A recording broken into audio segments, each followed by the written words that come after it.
Hello, hello, hello, everyone. This is Dr. Garrett Smith, known as the nutrition detective around these here YouTube parts, and we are here today for our 100th in a row episode.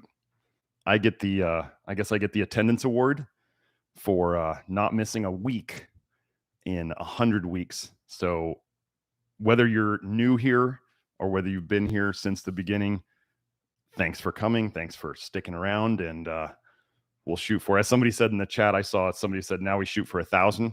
Absolutely. No problem. I'll just keep working on topics and uncovering lies. It's for those of you who have been here, you started to see that there's no shortage of lies I can undo and untwist that they've been telling us. So there's a reason why everybody's so sick. It's very simple. It's on purpose. So once you understand that, it all starts to make sense. It gets a little scary because you realize, oh my gosh, they've been teaching us to poison ourselves. But isn't that going to be the easiest way to, isn't that the easiest way to defeat something? It would be to get them to do it to themselves, right?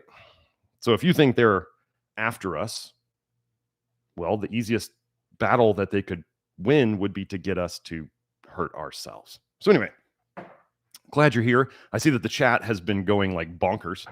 So anyway, thank you all for coming. And if you want to find, well, actually here, we're going to do some housekeeping first.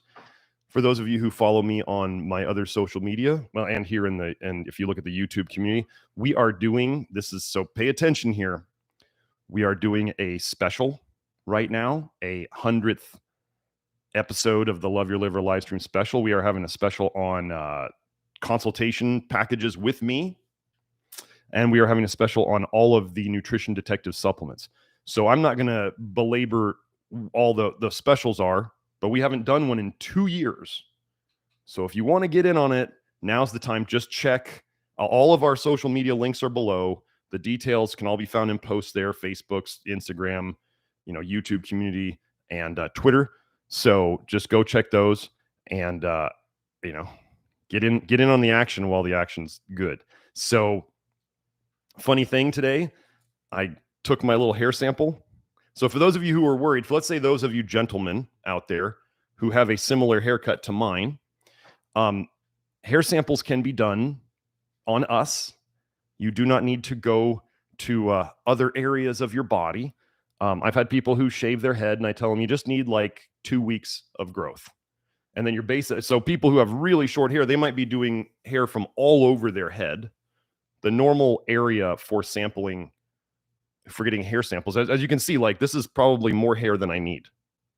Okay. So for those of you who are worried about doing a hair sample, like that's all the hair you need. So you can use longer hairs. My hairs are obviously shorter, and it's going to be giving a shorter time frame to what I call looking at the mineral movements of the body. But I did my mom's hair sample last week.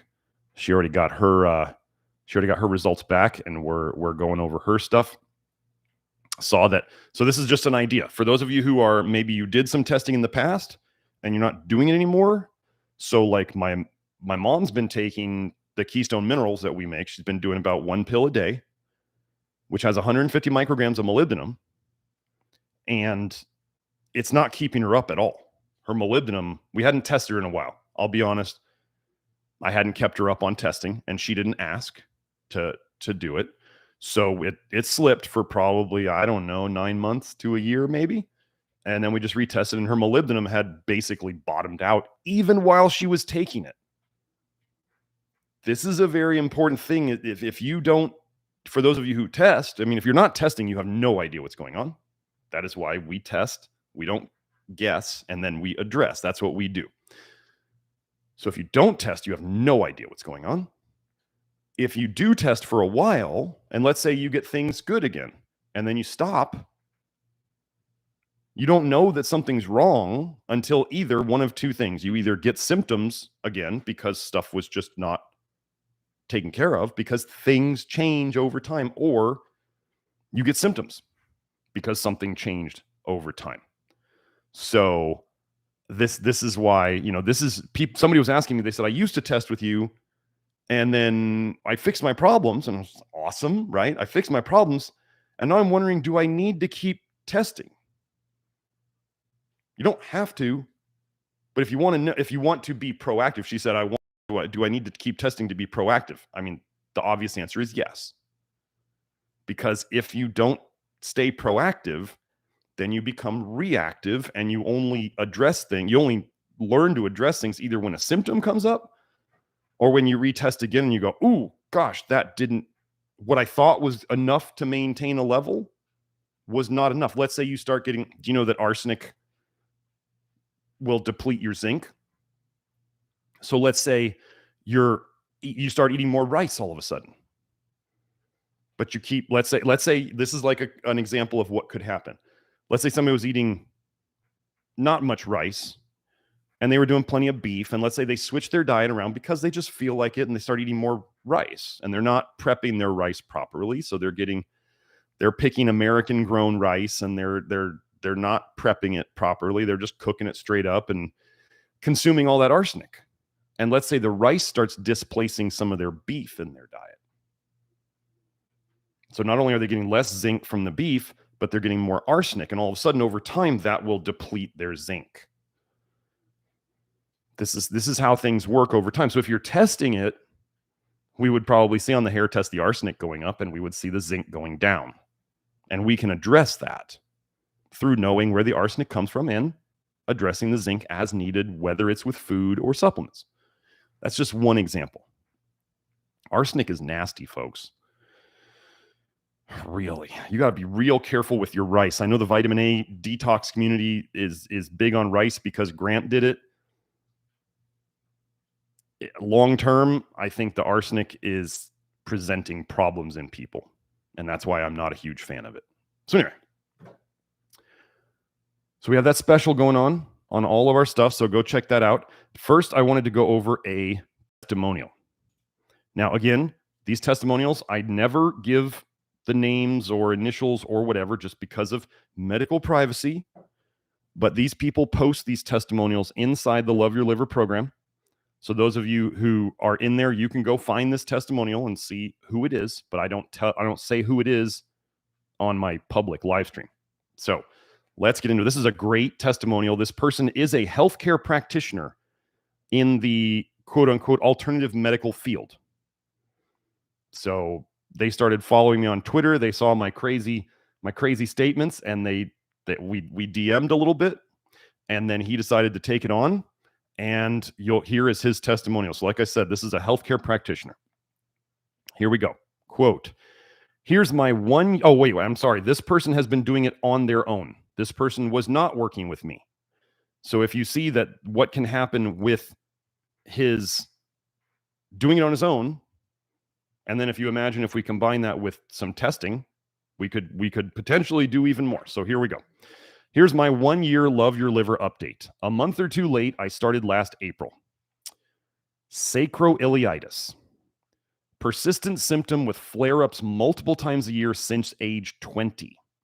Tried everything for this problem. Sharp pain in the lower back upon heel strike. Would flare up and last for weeks. At times got debilitating where my ability to walk was limited. This is gone and stays gone unless I consume any vitamin A. I have been so thrilled about this. So I want to let you know just a basis on this testimonial. What he does is he describes the symptom that he had first, and he talks about how long he's had it and all that stuff. And then later he says how it is at this time. Now, sacroiliitis. If you want to learn about sacroiliitis, so how many of you go or have gone or go to a chiropractor or an osteopath or whatever, and they always tell you, oh, your SI joint is out. Your SI joint is off. Your SI joint, your SI joint, your SI joint. And they adjust it every time. And it comes back every time. Well, what we have seen is when people are doing the Love Your Liver program and or working with me over time, the sacroiliitis, the SI joint problems go away. Now, what I'll do here, let me do this. Let me go to PubMed. I'm going to put a search in here. We're going to go sacroiliitis What are we going to say? Isotretinoin. Well, isotretinoin is Accutane. So I'm going to post this is just the search on PubMed. Okay.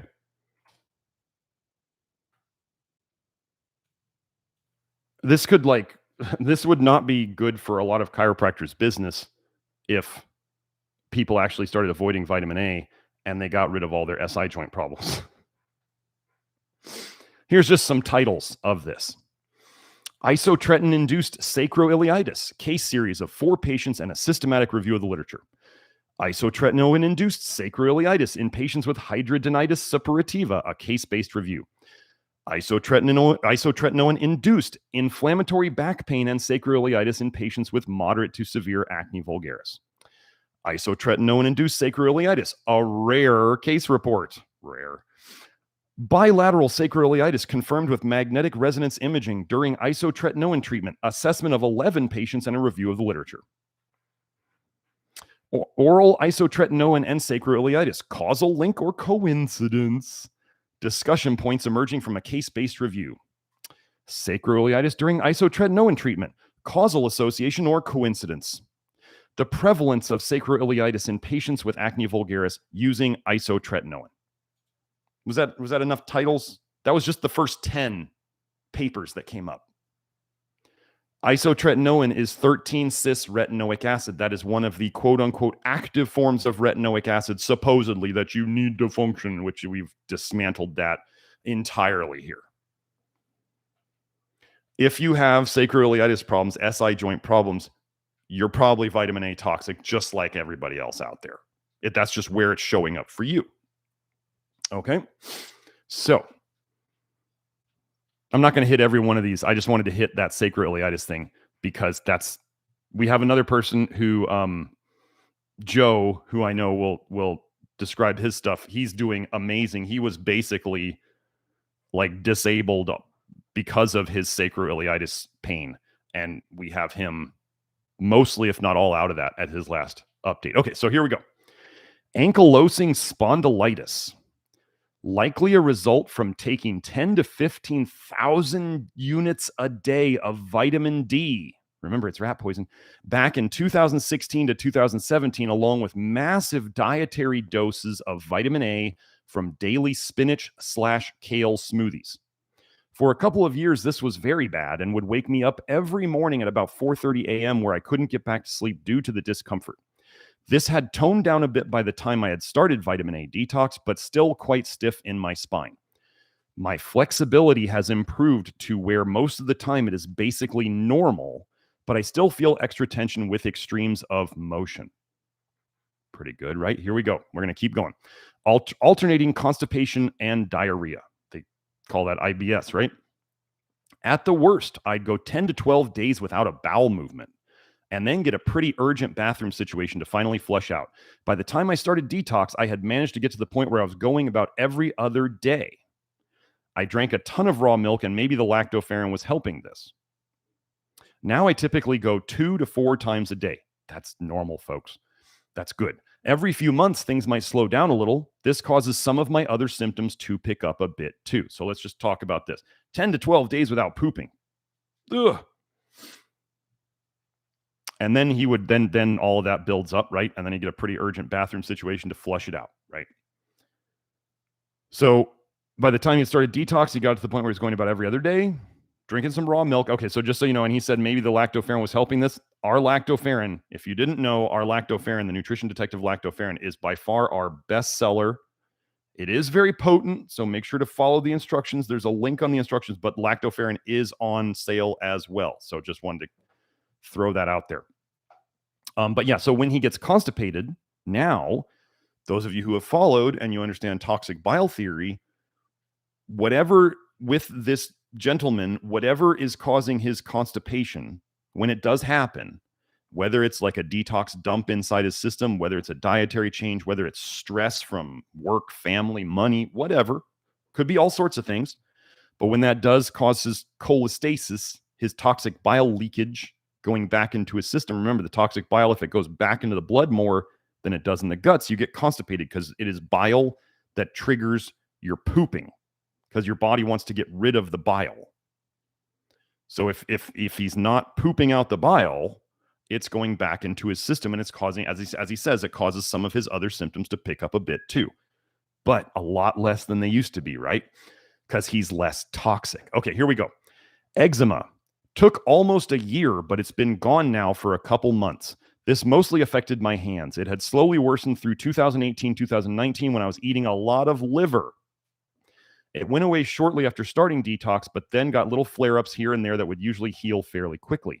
At one point, maybe 6 to 8 months in, I would wake up with more widespread rashes on my hands, and they stayed rashy for 3 to 4 weeks.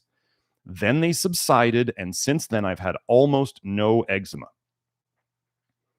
Eczema and psoriasis. It's par for the course for us to fix this. Here we go. Roaming joint pains, primarily wrists and hands, especially in the right, but occasionally hip joint tightness that would linger for a month or two. Early on in detox, I noticed a synovial cyst on the back of my right wrist suddenly went away almost overnight. Now a small amount of tightness in the right hand that I only notice if I look for it. Folks, I've talked about cysts and tumors and cancers before. They are storehouses of toxicity. So if we start making the person less toxic and there's less toxicity going into their blood and more of it leaving their body through their pooping, which it improved, right? His pooping improved a bunch. Then all of a sudden, the storage bags of toxins go away. This all fits in toxic bile theory. It definitely doesn't fix in some sort of egg yolk deficiency, but what do I know? Anyway, postprandial fatigue. Okay, I'm going to explain this real quick. He says postprandial because he's in the medical profession. Postprandial means after you eat. So fatigue after a meal. So if you're one of those types, I'll explain a little bit more about this after we're done. If you would actually say that like you feel like eating makes you tired, or you get really sleepy within like half an hour of eating, this is what we're talking about, postprandial fatigue. Okay, so here we go. Every time we would go to family parties and eat too much, eat cake for birthdays, etc., I would find myself falling asleep in my chair 30 minutes to an hour after the meal, usually feeling very tired on the drive home as well. When I eat properly at home, I don't ever really notice this. I've noticed my tolerance for eating badly has improved. The fatigue is less severe and often subsides faster. Okay. What happens when you eat, folks? You dump bile. What happens if you're leaking bile into your system? You leak bile, it goes in your system, it affects everything, including your brain. One of the biggest things, if you have postprandial fatigue or you feel like eating makes you tired, the easy tips I can give you is, number one, it could be a gluten sensitivity. But as we've gone over on this live stream before, gluten sensitivity and celiac is absolutely related to vitamin A toxicity. The scientists who did the study on it, they couldn't create the celiac model in the mice until they added retinoic acid, the active form of vitamin A. Vitamin A is so good for you that you can't get celiac without it. Seriously. So anyway, gluten. I had this problem when I was in naturopathic medical school. I would eat gluten at like lunch when they'd bring free food, because I was a medical student. I'm going to eat free food back then, but I would eat it and I would be like narcoleptic in my classes after lunch. When I stopped eating gluten, that went away from me. But was it the gluten that was the problem? No, it's probably the glyphosate that's in the wheat, and it's probably the vitamin A toxicity. Well, it was the vitamin A toxicity that I knew I had. So this gentleman, this is less. His postprandial fatigue is less. The other thing it can be is potassium deficiency. It could absolutely be potassium deficiency. What blocks potassium channels? Vitamin A. What depletes potassium? Copper. What depletes potassium? Vitamin D supplements. So if you fix the toxicities coming in that cause potassium problems, and you get more potassium and you deplete less potassium with your diet, we see these problems get better. Continuing, urinary frequency and urgency, peeing multiple times in the night, vastly improved.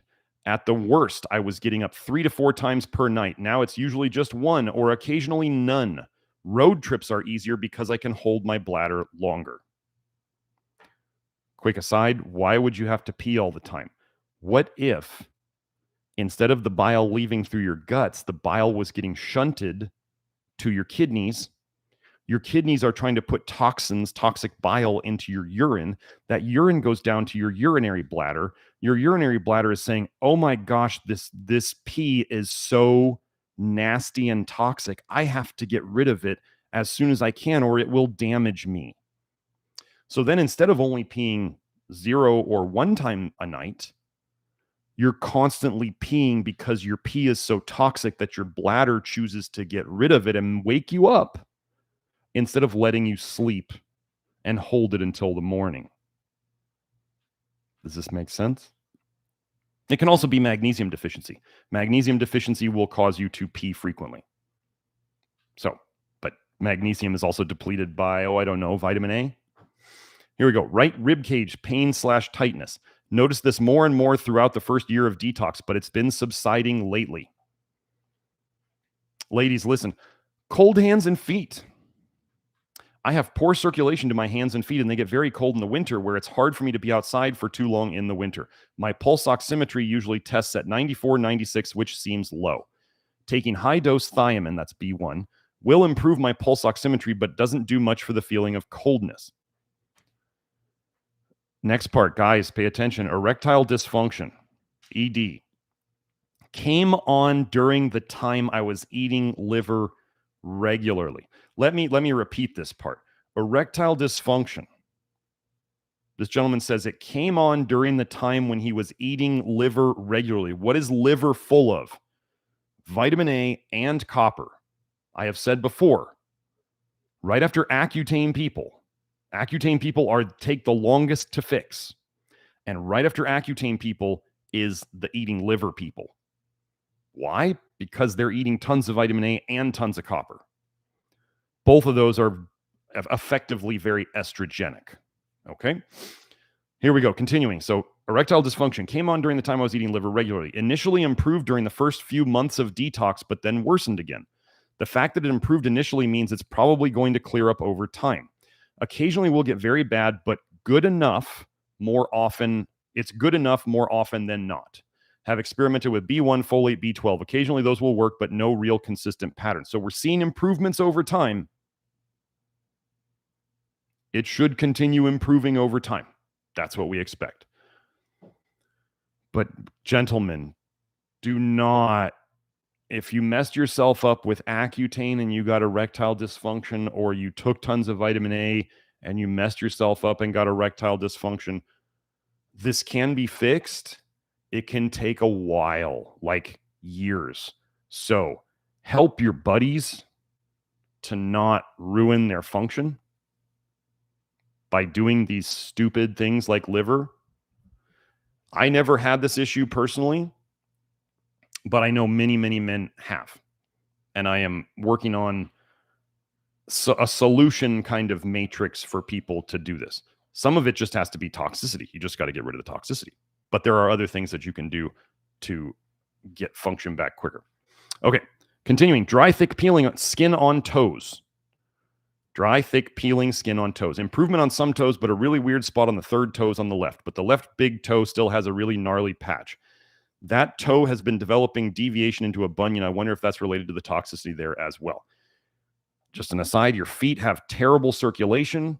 Calcification down there happens. Calcification happens in the smallest blood vessels of your body first, right? The smallest pipes get blocked first. Where are the smallest pipes in your body? The capillaries. Fingers, feet, toes. For men, the penis. Those are, if you know anything about using epinephrine, injectable epinephrine with anesthetics, where do they say you don't ever inject like lidocaine with epinephrine? Fingers, nose, small blood vessels, toes, and this is and hose, as in the penis. Fingers, nose, toes, and hose.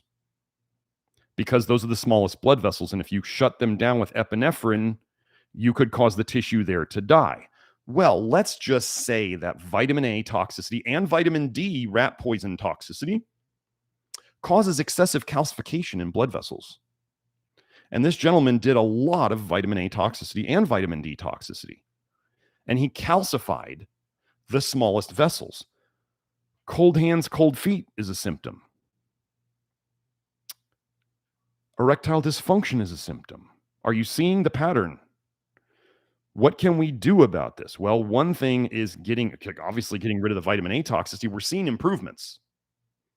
Another thing is plenty of topical magnesium, particularly on the areas where you're having the problem, like hands, feet and toes, and even the penis.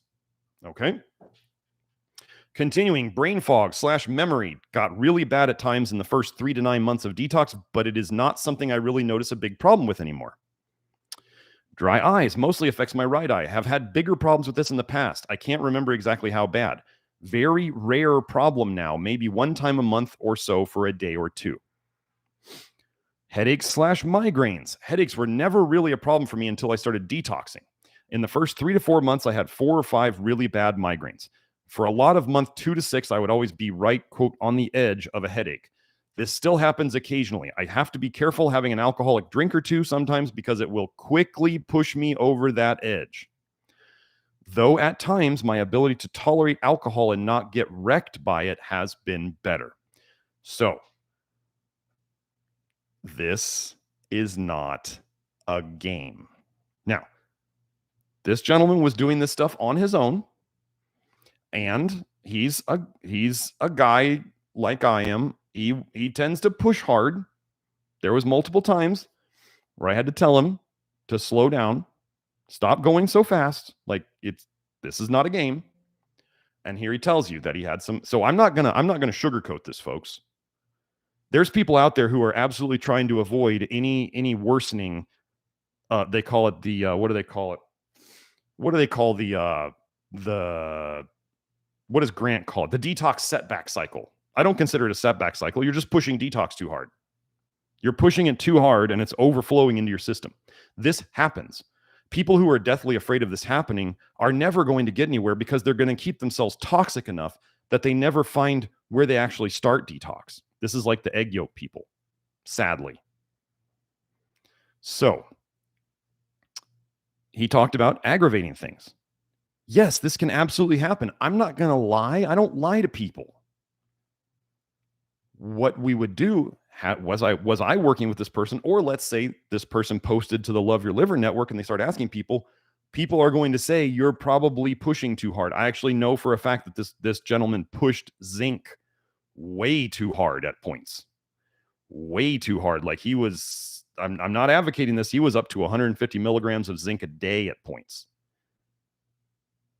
If you're over 100 milligrams, I'm not saying to take 100 milligrams of zinc a day, but if you're over 100 milligrams of zinc a day for any extended period of time, you're going to hit zinc toxicity.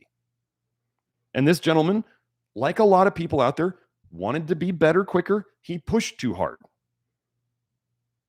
And he thought, a lot of people think they can just push through the detox. There's like, I'm tough. I'll just keep going. Okay, the reason you're here, hoping I can help you with this information, is because you're not doing well with your symptoms. Right? You're here because you're saying, I want this to be gone. And I'm sitting there going, don't push too hard, or the stuff you have is going to get worse. And you could even make new things show up for a while because you're pushing out so many toxins from your liver.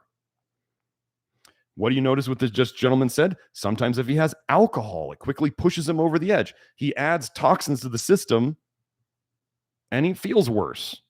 Okay, doc, it hurts when I do this. Well, then don't do that. And I'm just going to add something about alcohol right here for any of you out there who are trying to lose weight. The absolute first thing you must do for your health and for your weight is reduce your alcohol to nothing or barely nothing, or barely anything, however you want to say it. Alcohol, if you are overweight and you are drinking alcohol, you should not bitch about being overweight. It's as simple as that. Stop drinking and you will see just edema, like swelling and inflammation, just leave you over the next couple weeks. Okay. And then you shouldn't be drinking calories. Don't drink calories. Don't drink juice. Don't drink soda. Don't drink that stuff. If you're trying to lose weight, don't. So here we go. Continuing. Anxiety. I didn't even realize how anxious I was becoming until I started detoxing and things calmed down. His blood retinol, his blood vitamin A, he tested it after 1 year of detox, was a 46. Now, I don't know if you guys remember, if you've seen my labs, my blood vitamin A after 3 years was still at a 50. I want to make sure you understand this. This is 1 year of detox. His vitamin A is still significantly high for where I want it. I want people deficient below a 20. He's at a 46. I was at a 50 or 51. Do you see how much better his symptoms have gotten? We do not have to get all of the vitamin A out of people for them to get better. Okay? We do not have to get all the vitamin A out of people for them to get better. If people try to correlate vitamin A levels with, and the funny thing is the other group out there that the egg group likes to talk about, they seem to, most of them don't ever test their, especially the leaders, don't ever test their vitamin A, which is kind of weird. Anyway, getting the vitamin A lower, this is normal in the research. They said we don't quite understand what to study because the serum retinol doesn't go down for years in a lot of people. The blood retinol, the serum retinol doesn't go down for years in people. But if you guys saw that psoriasis video I did, the psoriasis was making huge improvements. I think it was 6 months with a very low vitamin A diet. This is the blood test for vitamin A is not indicative of how good you're doing. Your symptoms are indicative of how good you're doing. Your symptoms are also indicative of if you're pushing detox too hard. So don't do that. Okay. So let's see. He tested his testosterone. He said it was in the low 400s. His last reading was in 2017 or so, and it was in the 600s. So 6 years later, yes, his testosterone's lower. He said, so I'm guessing eating liver or possibly detox itself had taken a toll. So yes, he talks about, well, his last reading was in 2017. It was in the 600s. He ate a bunch of liver. And when was that? The vitamin D was 2015, 2016. So I'm going to be posting a video here today. I believe I'll probably do a viewing party. So watch hopefully you subscribe to my YouTube channel here. Subscribe and click the bell notifications so you get stuff. Watch my community page and just watch my other social media because I'm going to be putting up the testosterone video where we just got a guy who was an Accutane survivor. His testosterone over 3 years of working with me, we got his testosterone from the 330s up to 930s. Okay?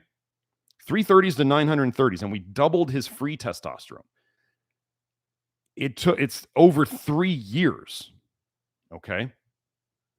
This is not a quick fix. But we are fixing the actual the cause of the low testosterone. And if anybody, so these people pushing liver, man, they're going to ruin your testosterone. Don't do it. Don't eat kidneys. Don't eat liver. Don't eat that garbage. It's poison. So this gentleman, we still have time that we have to work on this. It will come up over time. Now he's not testing with me. So he's doing it on his own, but it still just needs more time. I'm not going to make up stuff. I'm not going to lie to you guys. This is not a quick fix. If you want a quick fix where somebody just gives you a pill or you just eat liver, go find those people. Come back to me when you figure out it's not going to be easy getting you out of this. Simple, but not easy. That's what this is. Here we go. He says, these days I'm usually eating oats or barley for breakfast, burgers on homemade sourdough made with whole wheat, spelt, barley, or combinations with sunflower butter. Love this combo, or mustard. Chicken, black beans, and white corn. Occasionally rice. Try to stay pretty close to zero vitamin A intake. I'm on and off with coffee, but mostly on. I just love the drug effect. At least he's honest. I'm an addict and freely admit it. Okay, so that was the testimonial. That was pretty awesome. That was long. I know it was. I was reading that, so I didn't see if there's any super chats or not. I see one already. There we go. Okay, so now I just wanted to go over this real quick. Somebody on the Love Your Liver program, well, Matthew D. Love this guy. He posted asking for some friends, and Matthew, I forget Matthew. What's your YouTube? I want to give a shout out to your YouTube if you're here. If somebody knows what Matthew Delafera's YouTube is, he's like a guitar fixing genius. So anyway, he's the guitar doc. Somebody find that channel so you can post the link to it. It's like the guitar MD, the guitar doc. Anyway, he's brilliant, and he's very good at playing guitar too. So go check out his stuff. He was asking if there was any connection between depression and copper, because he had some friends or loved ones who were thinking that copper was the solution to everything. Well, copper, the only solution for copper is to minimize it. That's the solution for copper. So I went, as I do, as you guys know I do, I went and looked up some studies. Here's the first one. Our findings. Here's the quote from the effects of... Wait. Let me open this up. Effects of high levels of copper on the depression-related memory disorders. Effects of high levels of copper on the depression-related memory disorders. Here's the quote from it. Our findings provided a promising perspective for high levels of copper in patients with depression-related cognitive disorders. How many people have that these days? Okay, let's go to the next one. Copper in depressive disorders, or copper in depressive disorder, a systematic review and meta-analysis of observational studies. So they're looking at a bunch of studies, not just one. Here's the quote from this one. This meta-analysis suggests that increased levels of blood copper might be associated with depressive disorder, and therefore the possible role of copper as a biomarker of depression. So they're saying they could look at your copper in your blood and tell you whether you're likely to have depression or not. Ouch, right? Let's go to the last one. Decreased zinc and increased copper in individuals with anxiety. Well, if you didn't know, anxiety and depression are like two sides of the same coin. I'm going to answer the question that I just saw come up. Is quercetin okay to take as a supplement? Only if you want to slow down your detox. Quercetin slows ALDH, aldehyde dehydrogenase, which means it's slowing down your liver's detox. Don't do it. Don't do bioflavonoids. They deplete B1. They slow down ALDH. Don't do quercetin. Don't do other bioflavonoids. Don't. There's your answer. So where's that quote? Here's the quote. In this preliminary study, individuals with anxiety had significantly higher plasma levels of copper to zinc ratio, so they had more copper relative to less zinc, and lower zinc compared to controls. Hey, protocol people. Hey, Copper Revolution people. I'm going to guess that the leaders of your groups will put out so much in the way of apologetics. They'll be like, oh, it's not bioavailable copper, or, oh, if you just supplement more copper, it'll just go away. They're delusional. Copper is a toxic metal. You could just go by those studies. How is that copper getting into the bloodstream? How is the copper getting into the bloodstream? Why does your liver make ceruloplasmin to protect you from copper? The copper is getting in your bloodstream. Your liver makes ceruloplasmin. Then if copper is detoxed into your bile, bound to ceruloplasmin, and it makes it into your blood, how did it get there? Through toxic bile leaking into your bloodstream. Toxic bile leaking into your bloodstream is how the copper gets there.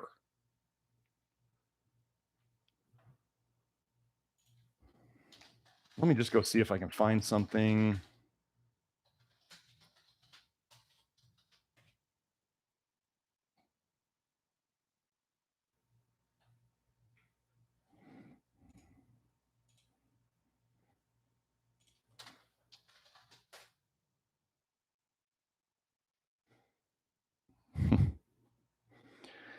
Oh, copper people. Here's a fun little paper. Bodybuilding supplements leading to copper toxicity, encephalopathy, that's inflammation of your brain, fulminant hepatic failure, that's liver failure, and rhabdomyolysis. Any of you CrossFitters out there, you've heard about rhabdomyolysis, which can cause kidney failure? Rhabdomyolysis is caused by toxicity leaking out. What happens when you do too much, too hard exercise? What leaks into your blood? Toxic bile. Toxic bile is toxic to everything it touches.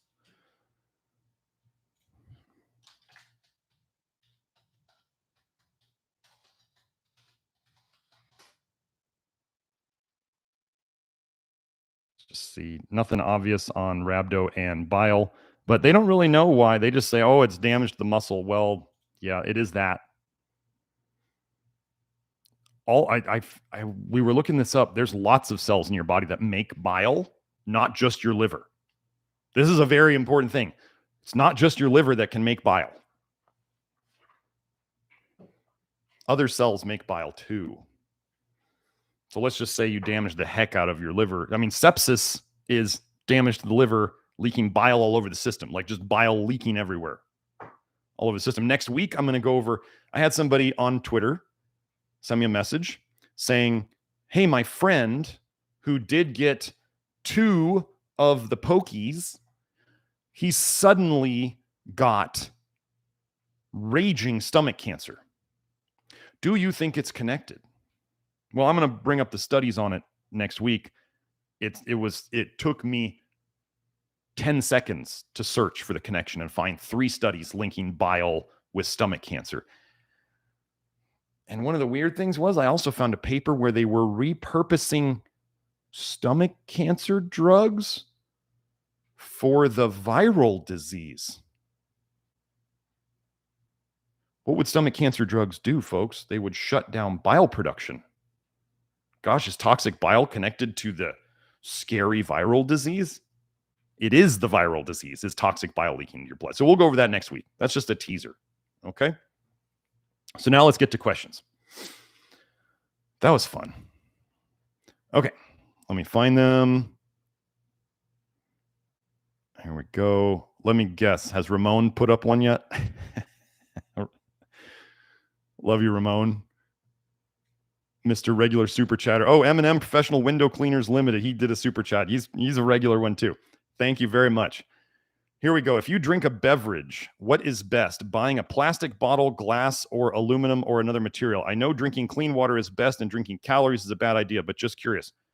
I would always try to drink out of glass. If you can buy stuff in glass, that's absolutely the first thing you want. That is the priority. Yes. I would pick plastic next. The harder the plastic, this is a generality, but the harder the plastic, the less of it will leach into whatever's in the container. It doesn't mean none. It just means less. So aluminum would always be the last thing. I mean, for years back when I was consuming some alcohol, I would try to never ever drink beer out of an aluminum can. Which the funny thing is so many of the manufacturers are going to aluminum these days, aren't they? Even the small brewers are going to aluminum cans. I don't know. It's almost like they want to poison us. You are drinking, if you are consuming things out of aluminum cans, folks, you are consuming a significant amount of aluminum and it will show up on your hair test, guaranteed.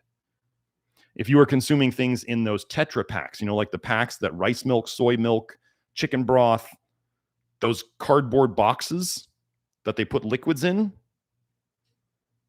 those have aluminum in the liner. Tear one open. Look at the inside of it. It's silverish. There's aluminum in there. And then people will say, but they have a lining on that and it doesn't come out. BS. Because I can see it on hair tests. And when people reduce their consumption of those things, their aluminum goes down. So I don't care what the company says about there's a coating on it and the aluminum's not coming into the food. It absolutely is. And aluminum cans, absolutely. Now, kegs, as somebody educated me to, they're like, kegs are stainless steel. So if you were going to drink, let's say beer or something, and it's on tap, at least it's in stainless steel, which is pretty, I mean, it's still alcohol. Don't get me wrong, but I would absolutely not consume. I absolutely try my hardest not to consume anything out of aluminum cans. When we just did the test on my mom has Parkinson's-like syndrome, and we've been working on it a long time. We got her aluminum down for a while, and her aluminum went way back up. Now, aluminum absolutely accumulates in the brain, and I think that is something I'm focusing on more now, because we detoxed a lot of aluminum out of her, showed on the hair test, but we stopped pushing the detox for a while, and it went even higher than it was before. And you know that in my house, I'm not putting aluminum sources around. So she's got a lot of aluminum. And this, again, if people don't test, they don't know. And I had no idea that I thought we were getting her levels down for good. She still had plenty coming out. Okay.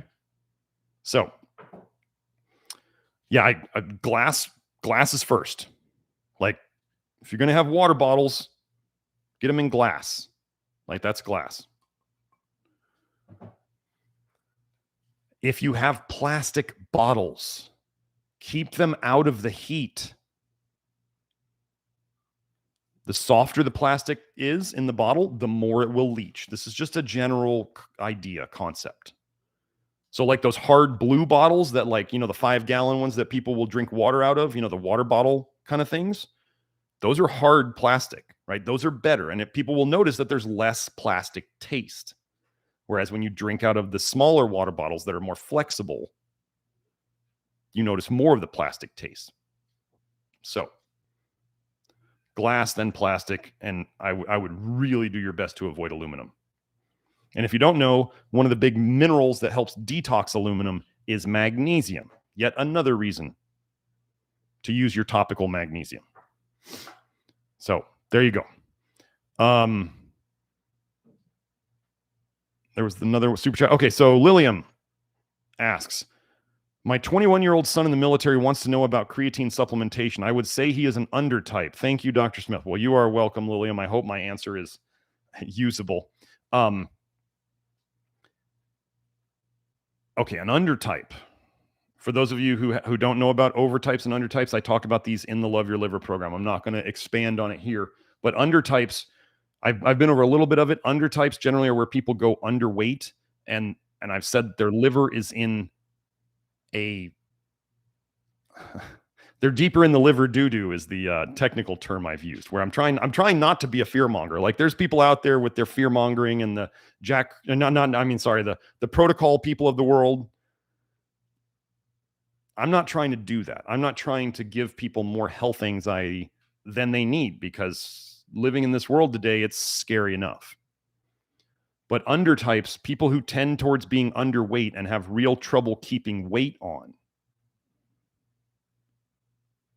This is actually there's studies on, mortality, how long people live, and it's been shown that, of course, yes, being overweight is bad. But the thing that they ignore mentioning in the studies is that being underweight is even worse than being overweight in terms of mortality, risk of death. So this young man may be wanting to take creatine to put on some muscle mass for the military. Here's what I'm going to say about creatine. If anybody's going to mess with creatine, first of all, let me go find the one that first of all, never buy any if you're going to use it.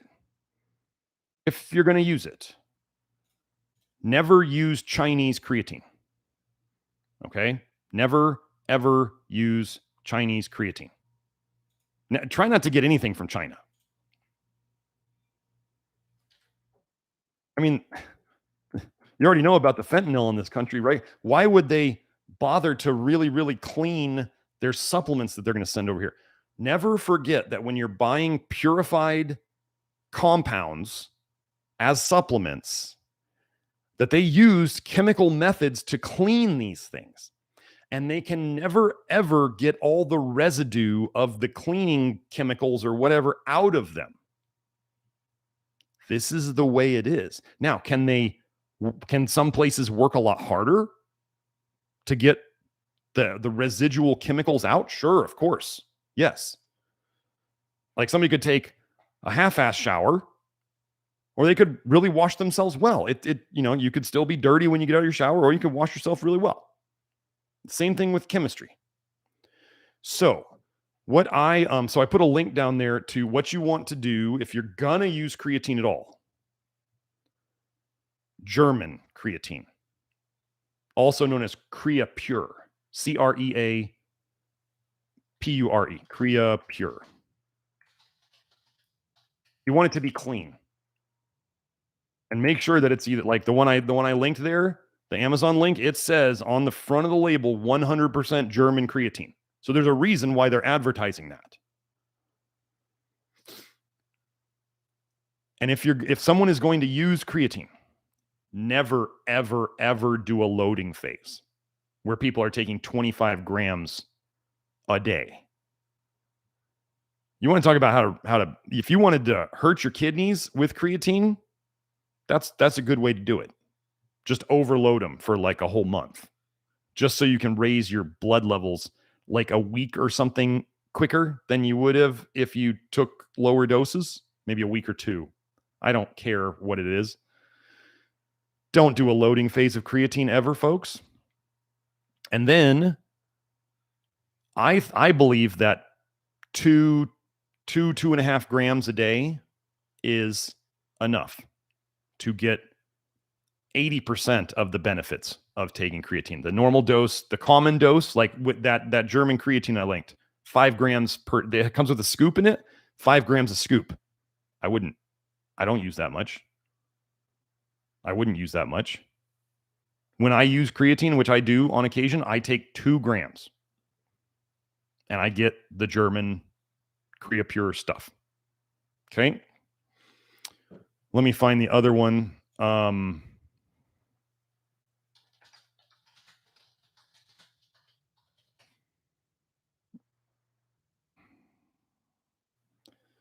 Let me see. But yeah, Fitness Labs makes the German creatine. See if I can find the one. There it is. Here's another one. If somebody wanted capsules, the thing about that, like I said, that scoop is 5 grams. So I would never use the whole scoop ever. You also gotta know that like an undertype, their liver's in worse shape. This is generally just the way it is. This means that they're probably leaking more toxic bile into their blood, and that's already going to their kidneys. Part of the undertype thing is that they can't gain weight. They can't hold weight on oftentimes. So if they start doing, you have to think about it. The body's not able to hold weight on. It doesn't want to hold weight on. It can't hold weight on. So if we start doing things to force it to hold weight on, what do you think is taking the brunt of the, whatever you want to call it, the assault? We're trying to force the body to do something it doesn't want to do or it can't do. So you start throwing creatine in there. We already know that their liver's not doing well. And we know that creatine, of any of the research, where does it show up issues? The kidneys. What's the second thing in the priority order of detox? The liver's first, kidneys are second. So I'm not going to say yay or nay. That was I mainly gave my opinion on if somebody's going to use creatine. I do think it is good to cycle on and off. And if you've heard me talk about cycling on and off generally means something is probably a bit toxic if you have to cycle on and off of it. So creatine is like at your own risk. First, I would say eat more red meat because that's the best source of creatine in the diet. And then I would also fix your zinc. Now, I will say this. If somebody takes creatine and they're getting cramping, probably a magnesium deficiency. which can be exposed through that. So that's my take on the creatine. I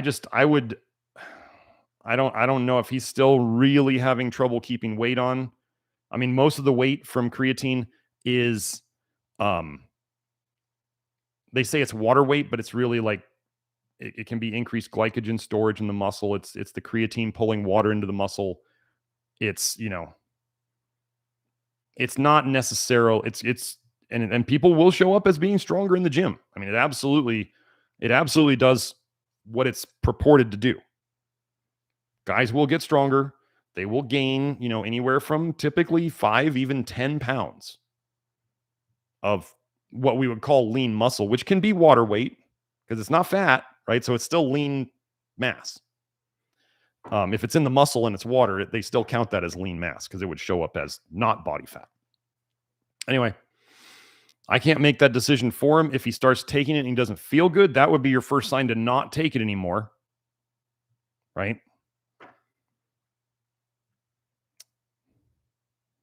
If he's able to, monitor some of the basic kidney labs on a comprehensive metabolic panel, a CMP, if he can monitor those, maybe every 3 months, at least every 6 months, that would be good.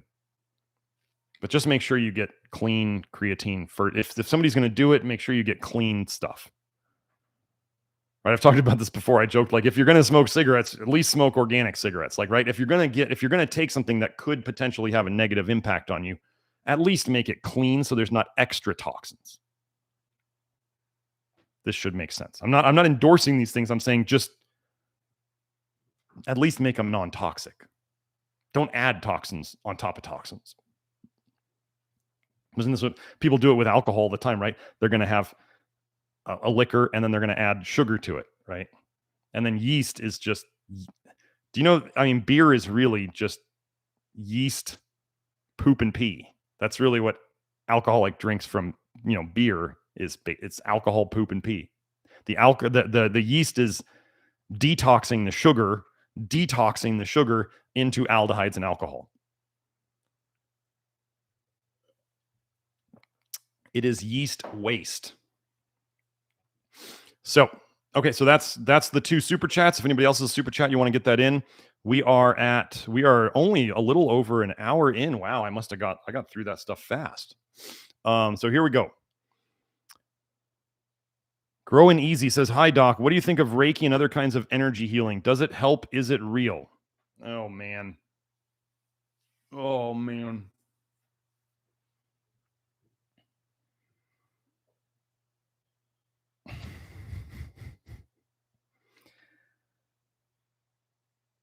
Can it help?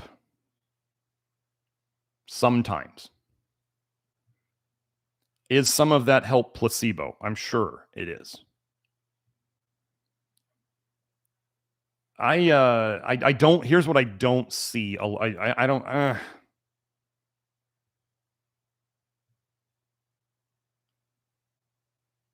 With some of these things, if you're going to try it anyway, those of you out there, if you want to try it,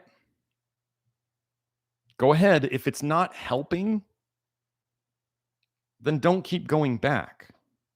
Okay, give it, if you're going to do it anyway, give it 2 or 3 sessions. And if you haven't made significant strides in 2 or 3 sessions, then don't keep paying the person. If you sense anything shady about it, don't give them your money. I'm not against energy medicine. There is research on prayer helping people over distance. You can, here, let me just go look it up.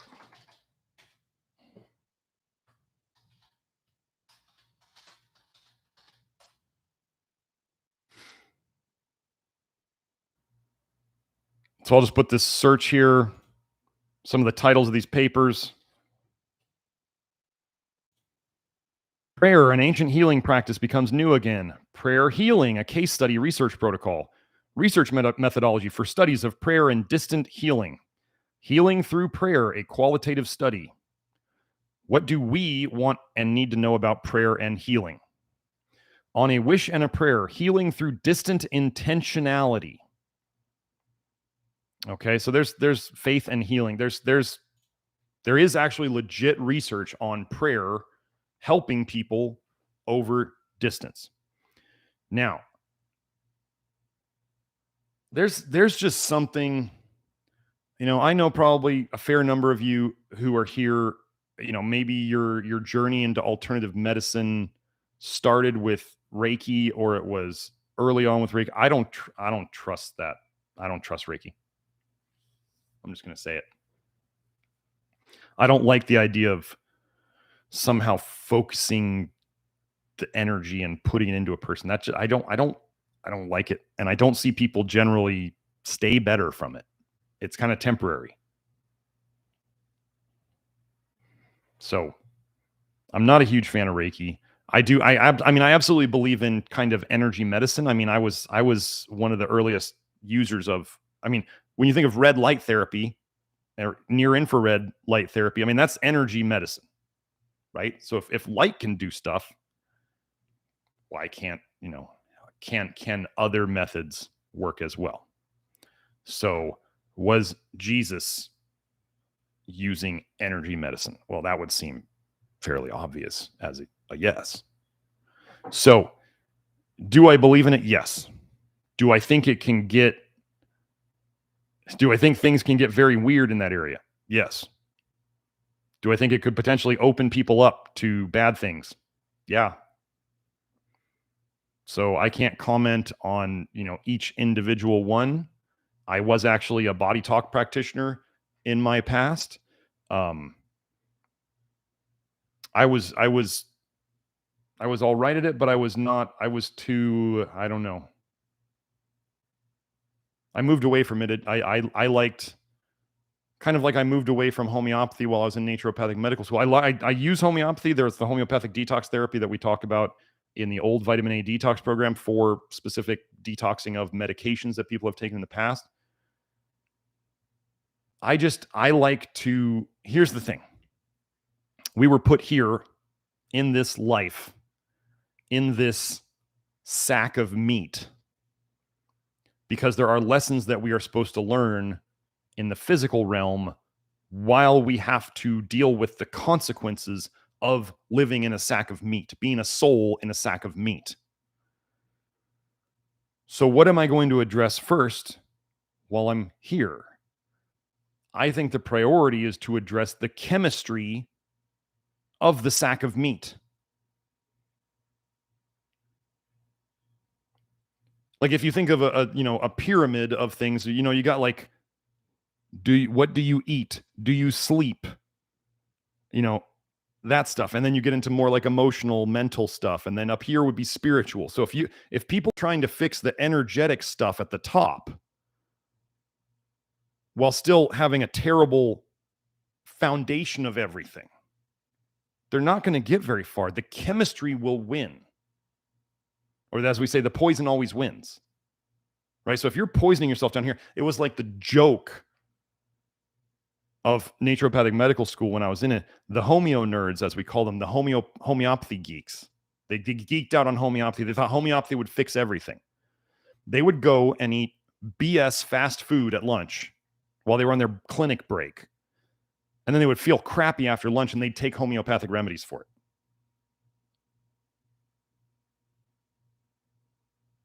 Do you think they over time got better or worse? Well, they got worse, of course.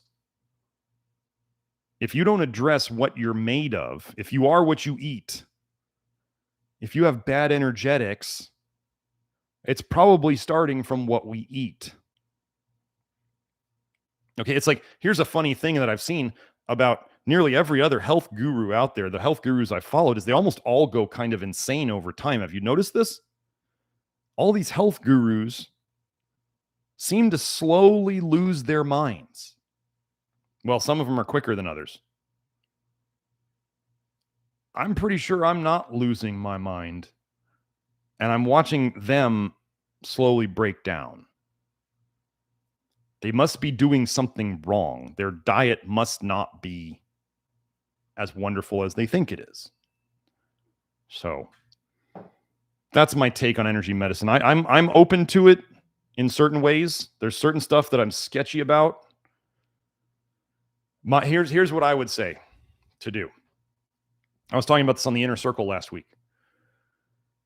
Or was it 2 weeks ago? Anyway, I do believe in prayer. I do believe in asking, you can request help from God, Jesus, whichever you choose to use. Pray for the solution to your problem to come. Do not pray for it to just be taken away from you. That teaches you nothing. We are here to learn lessons in this sack of meat. Pray for the solution to come to you so that you can recognize it and put it into action. You have to be the solution to your own problem. Do not pray for it to all just be taken away, because then God doesn't want to do that. Then you learn nothing. Things that you are given teach you nothing. If you're given a solution that you have to do to fix it, that teaches you something. Okay, so like if everybody's here, if you were praying for the solution, or you came here and now you're getting better, it's like the same idea. But people who come here have to do the work.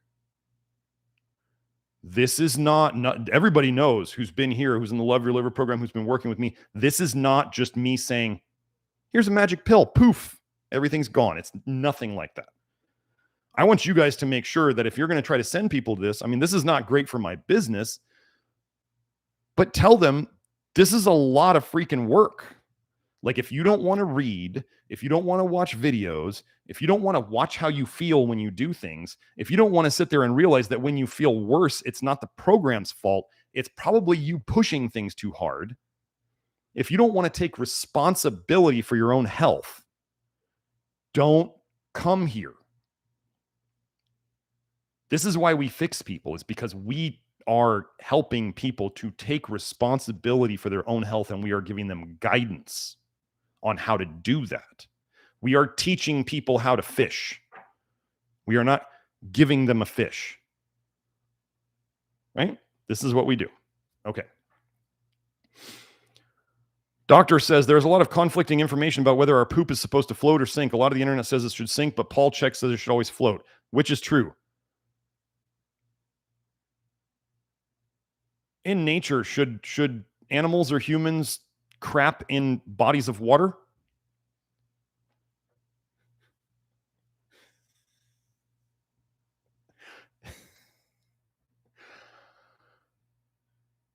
Don't shh where you sleep, right? Don't shh in your water. Why in the world would anybody ever think? What would make somebody's poop float? Tons of fiber in their poop, or tons of fat in their poop. Okay. What happens if you poop and it floats, but then 2 minutes later it's sunk to the bottom of the toilet? What is that? I don't care about poop floating. When you're detoxing and you're putting a ton of bile in that poop, I can tell you, and everybody else here can tell you, that poop will sink and it will stick to the toilet. Is that good or bad? Right? It's good. You're getting rid of bile. Is sticky. Bile will leave those. You guys here know it. We talk about poop. Bile will just leave smears down your toilet bowl when you flush. Sometimes it'll just stick there and it won't even flush. Well, it's definitely not floating, and it's sticking to the toilet bowl because it's got so much sticky bile in it. You can go type in bile sticky. You'll find that one of the things about bile is it's sticky. What are we trying to get rid of in this program? Toxic bile. How are we trying to get rid of it? Through the poop. If we are seeing sticky bile in the toilet, gosh, what we're doing must be working. So I don't care about floating or sinking. If it's floating and you're seeing the good old like oil slick rainbow looking appearance on the top of the water, like where puddles will have puddles after a rain when it haven't rained in a while on the road, you'll see that rainbow slick on top of it because of the oil coming up from the road. That rainbow slick, and if you can see what looks like an oily film on the top of the water, you got problems. You're pooping straight oil out into your poop. It's called steatorrhea. Something's wrong. one of the ways to fix that would be less fat in your diet, because you got liver and gallbladder problems, and liver and gallbladder doesn't like a lot of fat, folks. Human diets were never supposed to have tons of fat in them. Can we live with it? Sure. But generally what most people are finding in the Love Your Liver program, your liver doesn't like fat. Well, fatty liver, right? Fatty liver is a sign of bad stuff in your liver. How would you store fat-soluble toxins, of which there are plenty out there today? You would eat more fat because you store the fat-soluble toxins in the fat. What do we have a problem with people making too much of on their body? Body fat. People say, oh, it's sugar. Well, fructose. What does fructose damage? It damages the liver,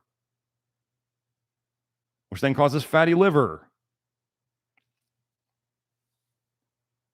Generally, as you are able to, I'm not saying to eat a super duper low fat diet. I didn't say that. Just stop adding extra fats where you can. Stop adding extra fats. It's as easy as that. Stop with the fat philia, the fat love. Okay? Look around you. What is the Western world eating more of today than ever? Fats and sugars. If you're one of the people who's like, it's the fat that's bad. Well, yeah. If you're one of the people who's like, it's the sugar that's bad. Yeah. We're eating more of both of them. What damages the liver? Excess fat, excess sugar. So, Free Michigan asks, Weston Price studied many isolated Swiss communities where dairy was a main staple. The people were strong and had great teeth. Why didn't the vitamin A from milk harm them? Could dairy be okay for some? I'm going to address this again. I'm going to make it simple. Were there shots back then? No.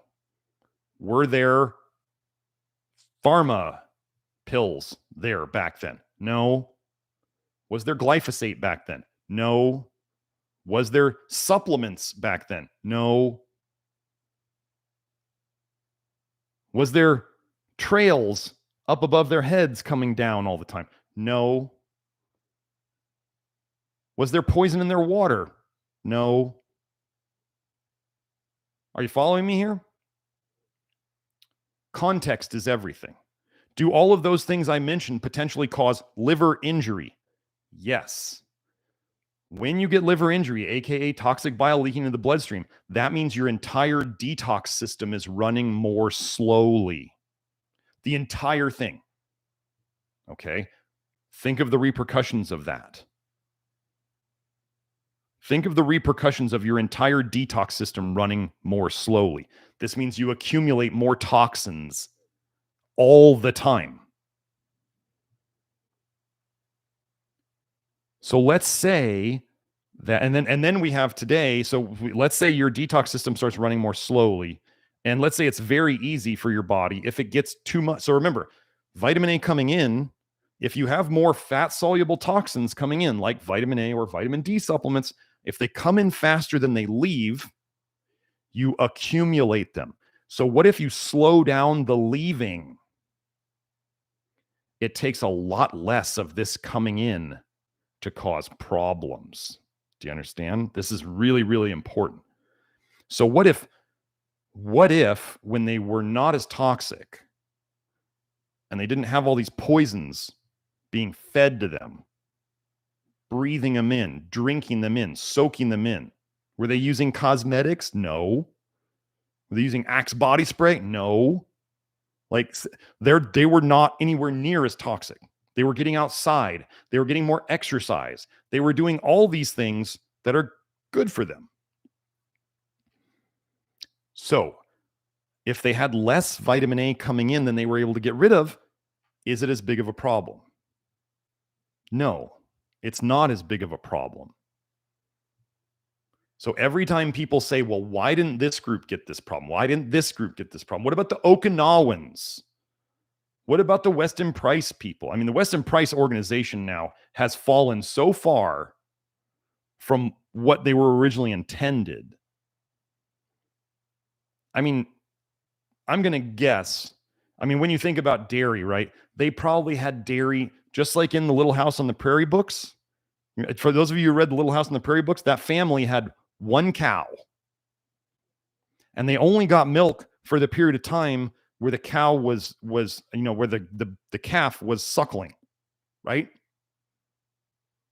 And if they wanted butter, they had skim milk, right? They had to they had to take the butter fat off of the milk. So if they weren't drinking fatty milk and having butter, you got to choose. Do you see how all of a sudden this becomes so different from what we're talking about today? And them saying that they consumed a lot of dairy, these were probably relatively small people who were not not huge people. And they were probably quite lean. So they were probably not consuming as much milk as you think.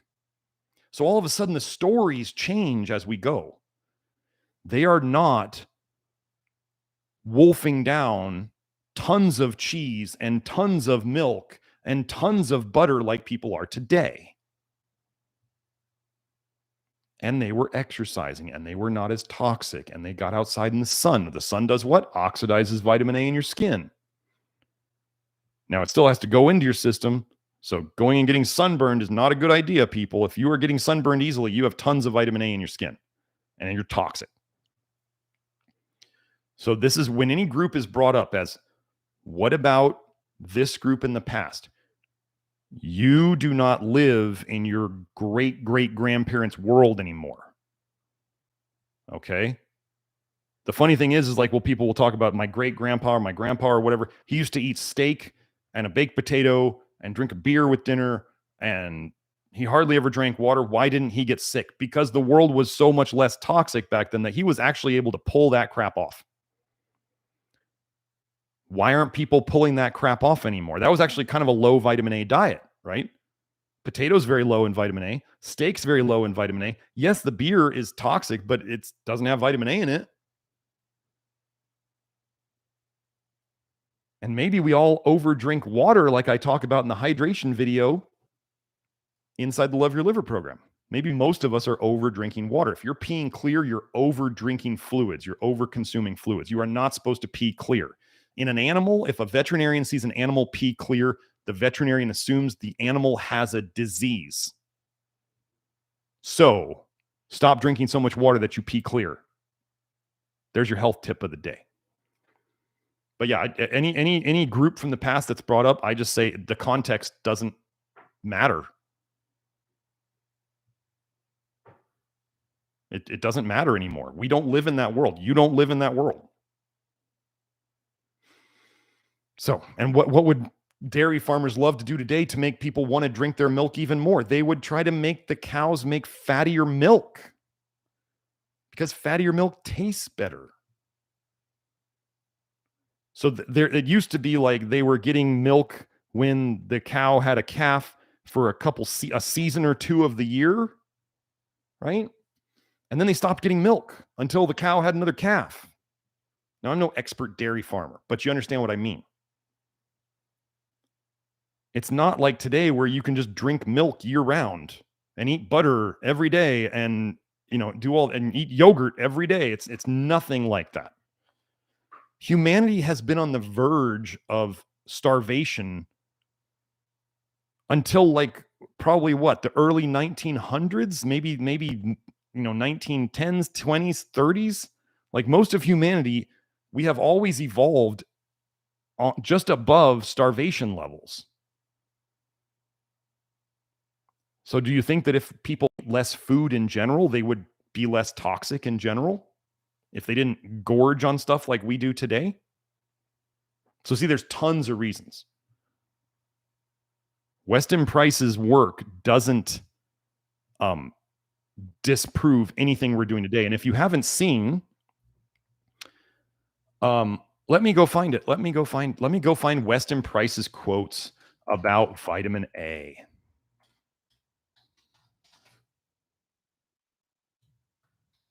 Because this is classic. The delusion of the Weston Price people is absolutely mind-boggling. When I present them these quotes,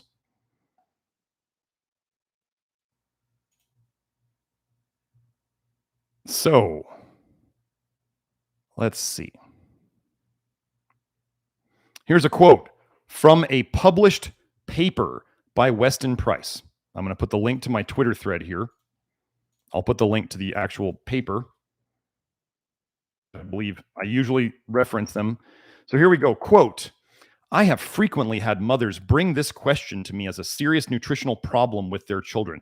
They had desired to do all they possibly could for their children and, in their efforts, had tried to follow the directions on the bottle or as otherwise provided, which often meant large doses of cod liver oil.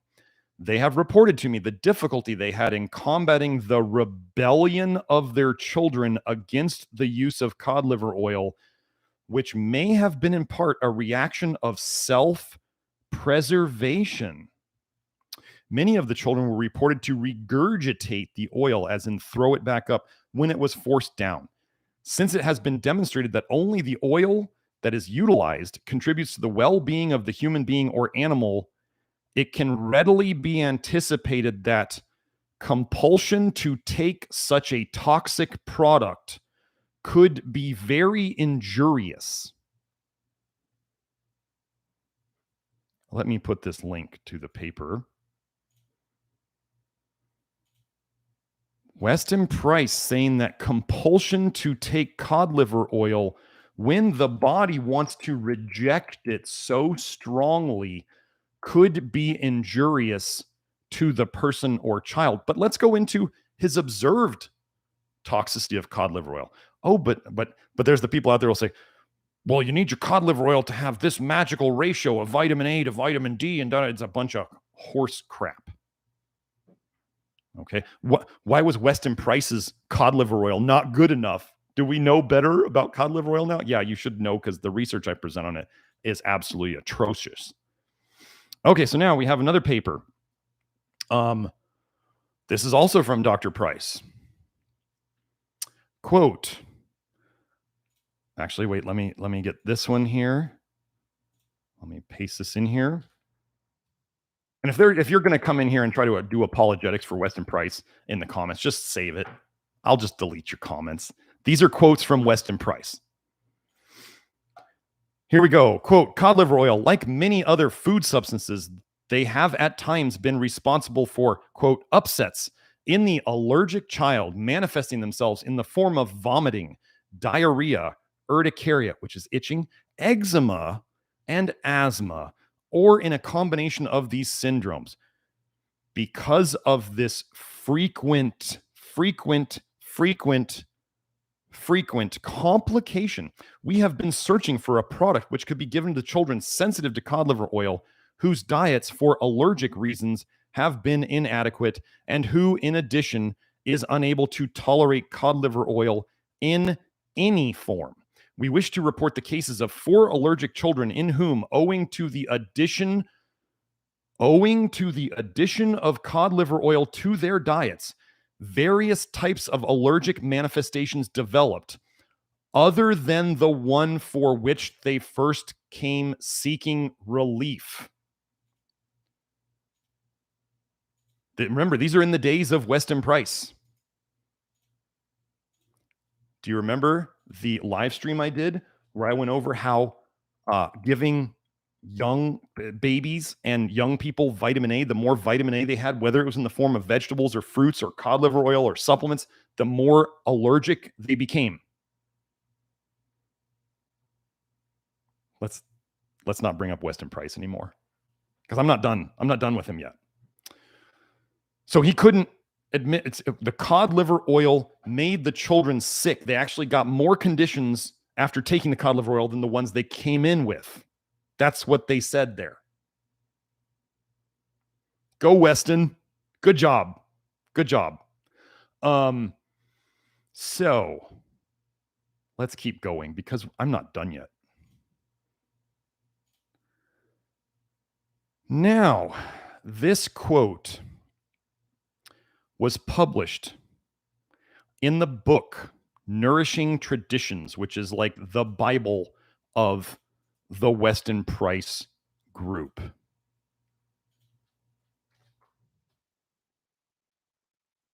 I don't have a link to this paper here because it's in a book, okay? But it's there. Here we go. Cod liver oil can be given in moderate doses without injury and to great advantage. Seldom, however, should the child be given more than 1 teaspoonful a day for extended periods because of toxic effects that often develop. Toxic effects that often develop.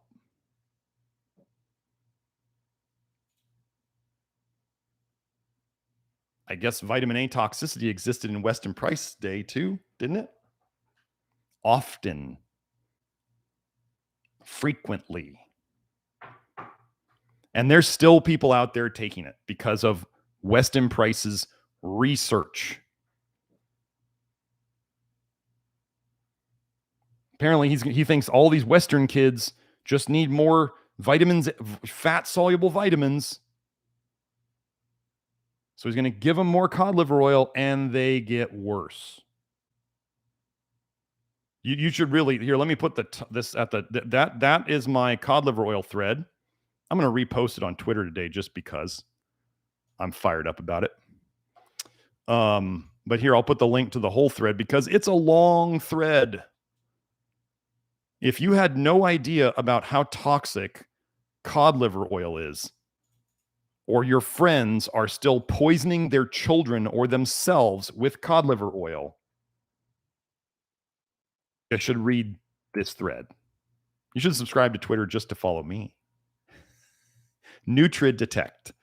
Here, I'll put my @ down there. Not Nutrition Detective, it's Nutri-Detect. And then you should go through my pinned thread on my personal Twitter page. The very top thread. It has all of my big threads in it. And then after that, you should go, I can't believe I poisoned myself and my family with vitamin A for so long. But yeah, the cod liver oil thread is one of my masterpieces, if I can be honest. It really is. The apologetics that people will do for cod liver oil. So that's my Weston Price take. And I mean, I don't know, maybe if do we actually believe that these conspiracies really just started in the last couple decades? Do we not potentially think that what was written in that book might not have been completely true to help start a whole BS story in nutrition that still continues to this day? Why do we assume that Weston Price was completely honest and completely correct in his work? Why do we assume that? Why do we assume that? Gosh, have we just made an ass of you and me because we believe that to be true without questioning? Have scientists and researchers ever lied to us? Gosh, they would never lie to us about a shot or about a certain virus condition, would they? They would never lie to us. They've been lying to us for decades, at least ever since vitamin science was created. Remember, vitamin science was started by Merck and the Rockefellers. I think David Hagerstown inside the Love Your Liver Network did kind of an investigation of Weston Price and his backgrounds and his family name and stuff like that. I believe he did that. I'll have to look that up. But if you're not in the Love Your Liver Network, you don't get to see it. You don't get to see David Hagerstown's amazing research if you're not in the Love Your Liver Network. So, continuing. Pierre says, LFG, let's freaking go. Yes, absolutely. So Dreams of My asks, D-Mano seems to decrease my urinary frequency, which is very helpful. Is it safe to take? What causes urinary frequency? Well, I kind of covered that earlier. Toxic bile in your piss and a lack of magnesium. If you were, let's just say, so like when you get too much bile in your stomach, we tend to start, it starts eating holes in your stomach. If you didn't know, acid reflux, GERD, is bile in your stomach. It's not too much stomach acid. It's not. It's bile in your stomach. So if you get bile in your stomach and it starts eating holes in your stomach, and then they find H. pylori. right? So bile goes in the wrong place. Too much bile is in the wrong place. You get bacteria growing that shouldn't be there. What did I just talk about? Toxic bile going to the wrong place. Well, if your liver can't handle the toxic bile, and it starts leaking, where does it go next? It goes to your kidneys next. Toxic bile is then filtered out and it goes to your bladder. Bad things grow in bad stuff. Here, let's just do this.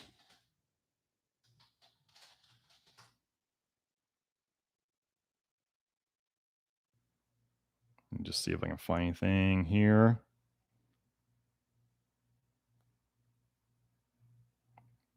Wait, I need hold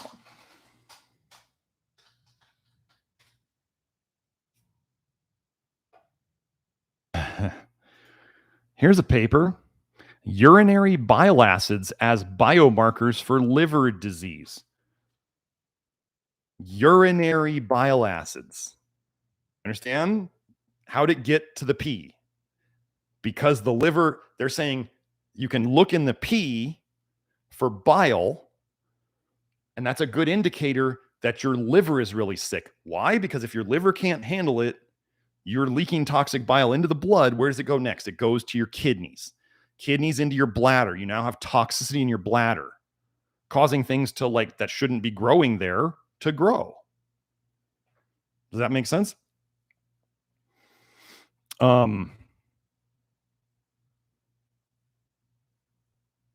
Yeah. So something else, let me see.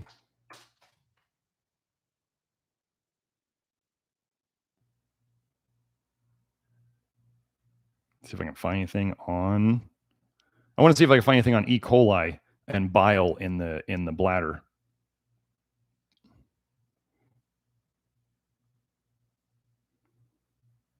Well, this is interesting. Many enteric, as in gut bacteria, use bile as an environmental cue to signal resistance and virulence gene expression. Many gut bacteria use bile as an environmental cue to signal resistance and virulence gene expression. Gosh, is there anything about antibiotic resistant bacteria today? Oh, gosh. This is all connected. Just remember, I'm not suicidal, but this is bile is chronic disease. If more and more people talk about it, they're going to come after me at some point. Don't worry, I'm training my 3-gun and everything. I'm working on it. Whatever happens, God intended it for it to happen. So, I'm not going to be dumb, but still, whatever's going to happen is going to happen. But this is all of medicine. Conventional medicine is trying to hide, and alternative medicine is mainly trying to hide this bile leakage problem. Toxic bile theory is the root cause of your health problems. It's not a choline deficiency. And if you think you have a choline deficiency, you have a folate deficiency. I have the paper on that. I could pull it up on my phone right now, but they actually said if you have a genetic tendency towards choline deficiency, it means you need more folate. I have that paper. Oh. But D-mannose may help. The idea behind D-mannose is it binds to some of the things on the side of the urinary bladder so that the bacteria bind, so then you rinse out the bacteria. Right? And they always have you do a bunch of liquids, right? If you try to drink more liquids when you have a urinary tract infection. What would drinking more liquids do to the toxicity level in your bladder? It would dilute it. Does that make sense? We can dilute the toxicity. We bind sugars to the side of the bladder. We dilute the toxicity and the symptoms go down. Where was that? What was that paper I found about? Hold on, let me find it. I am going to look at my phone because I sent myself texts. Oh, this was it. So I was thinking, well, maybe I should save this for the next time. We talked about copper today. Come on, phone. Sometimes I have terrible reception at my place. I'll just find it again.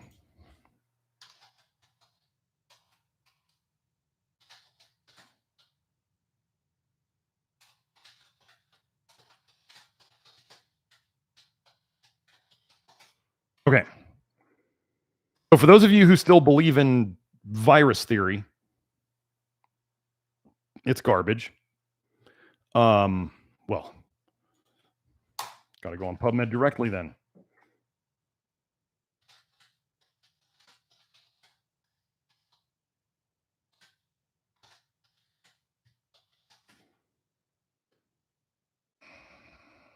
Not showing up on PubMed because I found it on JAMA.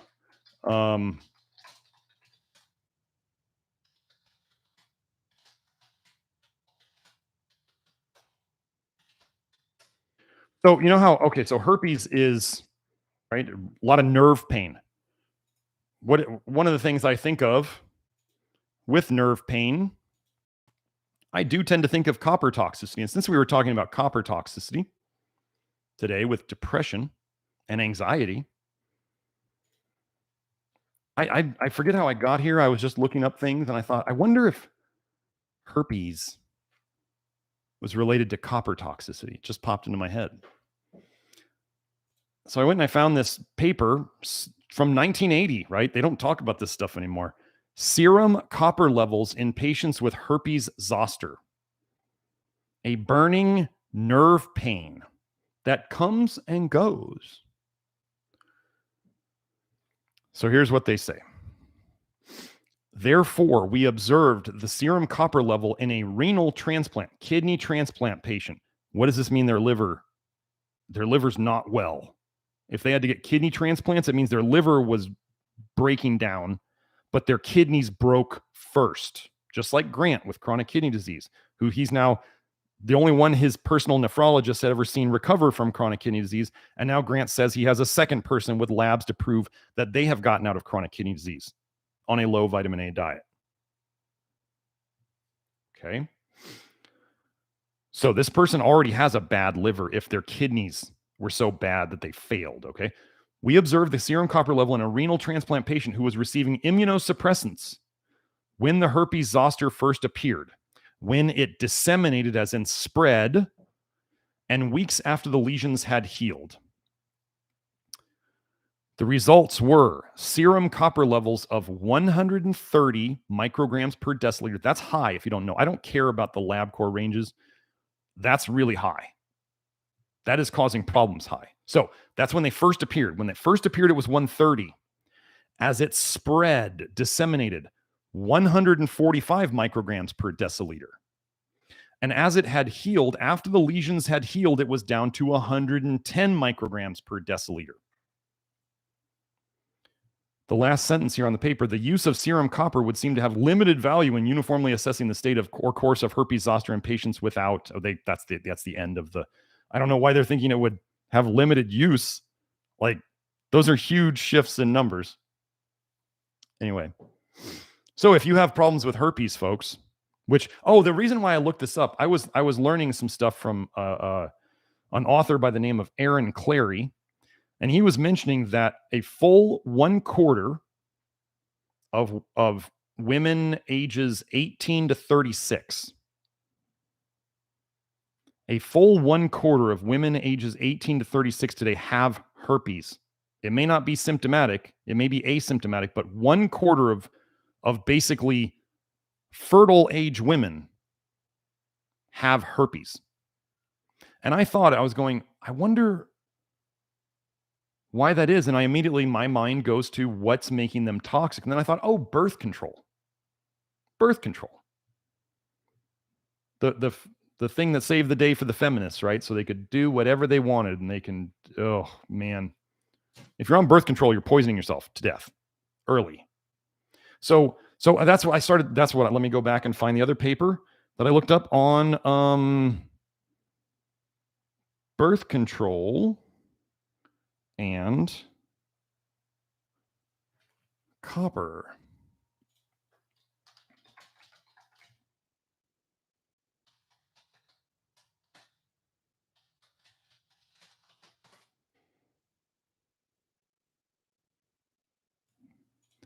Well, here's one paper, relevance of serum copper elevation induced by oral contraceptives, a meta-analysis. So that means more than one study, multiple studies. Let's find another one. Oral contraceptives and serum copper concentration. Here's a key sentence. The mean serum copper level in these women increased substantially, corresponding to levels obtained during the second trimester of pregnancy. So, ladies, if you don't know, if you're copper toxic, you dump tons of copper into your system when you're pregnant. They're saying that the oral contraceptives raised copper similar to the second trimester of pregnancy. And when I see women's copper when they're pregnant, it is off the charts.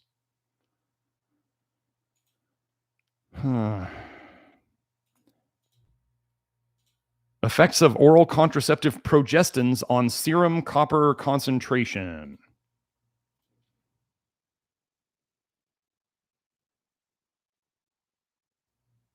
Let's start off with this. Recent epidemiologic studies have shown an increased mortality from cardiovascular diseases in people with higher serum copper levels. Copper revolution and protocol people. Recent epidemiologic studies have shown an increased mortality, increased risk of death from heart disease in people with higher serum copper levels. That's how they start this abstract. The next sentence. Even though higher serum copper concentration in women using oral contraceptives is well known. It's well known. Folks, stop poisoning your young women with birth control. Okay? Having children is a gift. Ruining your daughter's, birth control could potentially make a woman infertile. It will guarantee that the child is toxic and sick. And it's going to ruin the woman's health and mental state and everything potentially for the rest of her life. It often makes them overweight because of toxicity, and it ruins their libido. Stop, ladies, stop poisoning yourself. Stop poisoning your daughters. Men, do not allow your daughters to be poisoned. This is all part of their plan. So, weird coincidence. Women do have more herpes than men. Who gets more copper toxic? Women. Birth control raises copper concentrations in the blood. Are you seeing the pattern here? More depression and anxiety. Who does that tend to affect more? Women. It really does. Other than what feminism has done to women's mental state. But think about it. If you combine nature and nurture, right? Nature and nurture. Let's make them copper toxic in their brain, and then let's feed them feminism. And then we wonder what we get. It's not good. What we have is not good. That's all I'm going to say on that. Christine asks, what can you say about protein being hard on your kidneys? I care about what toxic bile is doing to the kidneys more so than the idea that protein's hard on your kidneys. So, and if they're doing studies on, let's say, mice, where they're trying to relate mice or rats to humans, and they're saying protein's hard on these mice or rat kidneys, and they're giving them casein full of retinoic acid. That's why the China study, giving these rats casein or mice casein caused them to have cancers. It's dairy protein that's full of vitamin A. Shocking that it gave them cancer. I'm so shocked. Boy, we should definitely try to relate that to humans eating red meat. That's what they tried to do. I'm sorry, that doesn't work. The China study is the worst form of garbage research out there. You should just throw it in the trash. So,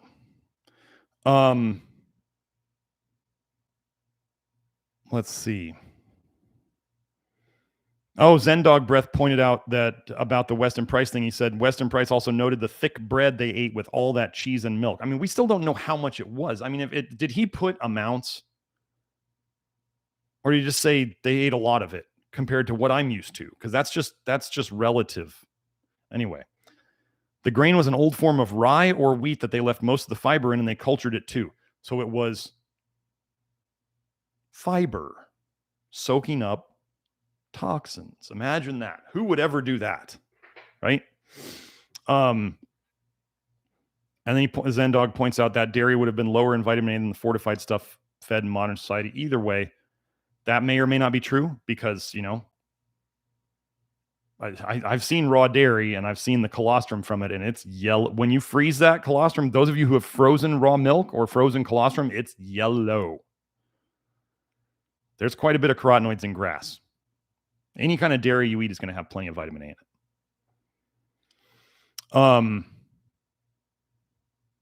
Okay, so I'm going to leave the rest of that discussion alone. Monica says, congratulations on the 100th YouTube live stream.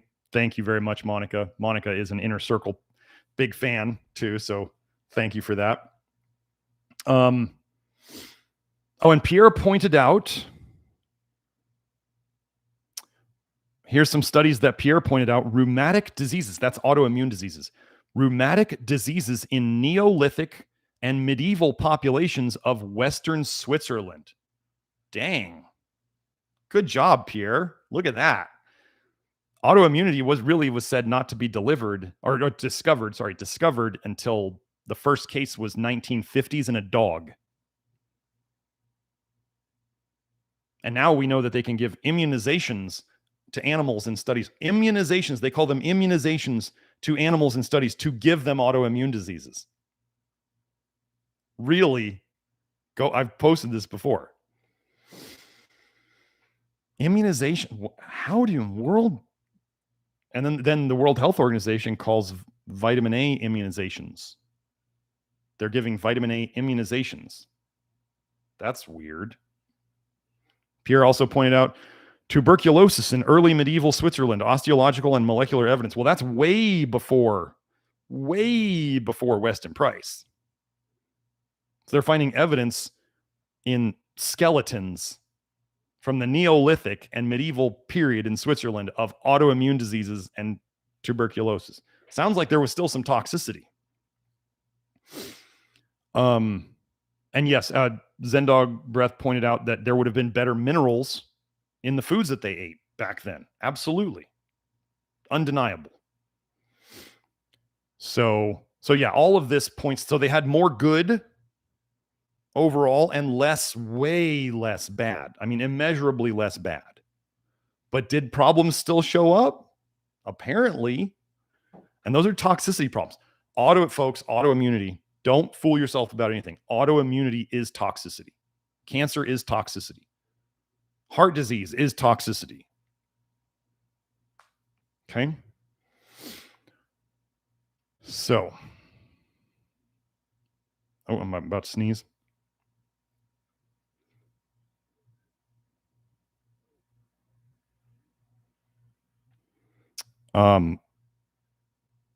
Pierre posted, plague pandemics hit the world in 3 waves from the 1300s to the 1900s.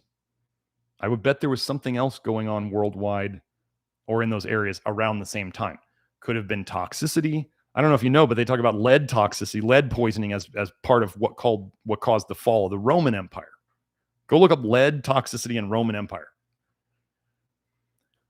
Large groups of people fail because they do 2 things to themselves.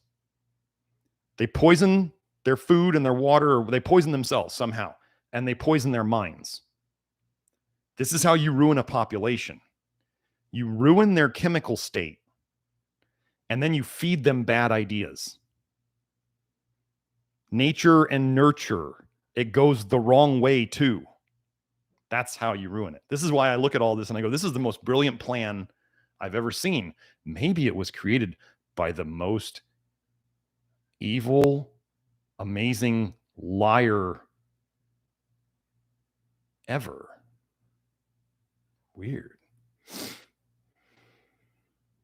So, let's see. Oh, and there was the interesting thing about the plague, right? For those of you who know about the plague, one of the things, so I talk about how you can use a toxin. This is amazing.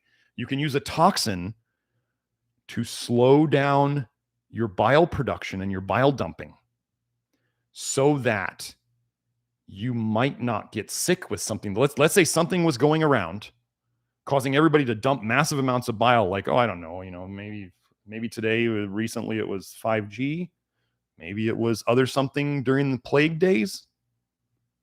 Something was triggering everybody to dump bile. But let's say there was a group of people who used a specific toxin to prevent themselves from dumping all of this bile, and they survived. They very obviously survived. Do you know that the people during the plague that collected the dead bodies, what toxin they put into their system? They smoked tobacco. Look it up. And there's the weird people who are promoting smoking and tobacco as being healthy for you. That's one of the things they base it on. No, it wasn't healthy for them. It just prevented them from getting that bile dump. Okay? People now are injecting toxins into themselves called semaglutide or Ozempic, which is from Gila monster venom. That's where that compound was discovered. Gila monster venom. Go look up Gila monster and semaglutide or Ozempic. Okay? They're injecting a toxin which is messing with people's bile production, which then seems to make them less hungry, which is a very bad sign for the liver. If you do something that kills your appetite a lot, that is really, really bad for the liver because that's like an under pattern. That's bad. And then these people are losing amazing amounts of weight, and now the toll payment has come due for semaglutide and Ozempic, and the liver injuries that they're seeing are coming on very, very strong. And I could have told you this a long time ago. I was actually dating a woman who started using that, and she took it for a while. I don't know how she felt the first time, but the second she stopped and then she started taking it again, she was vomiting every day. Gosh, what is she vomiting every day from? Could that be bile going backwards up into her stomach? And I'm sitting there telling her, you need to stop that. Like, we were just dating, but I was like, this is really, really bad. You need to stop that. She did. She didn't like vomiting every day, but I don't think she realized what it really was. So anyway.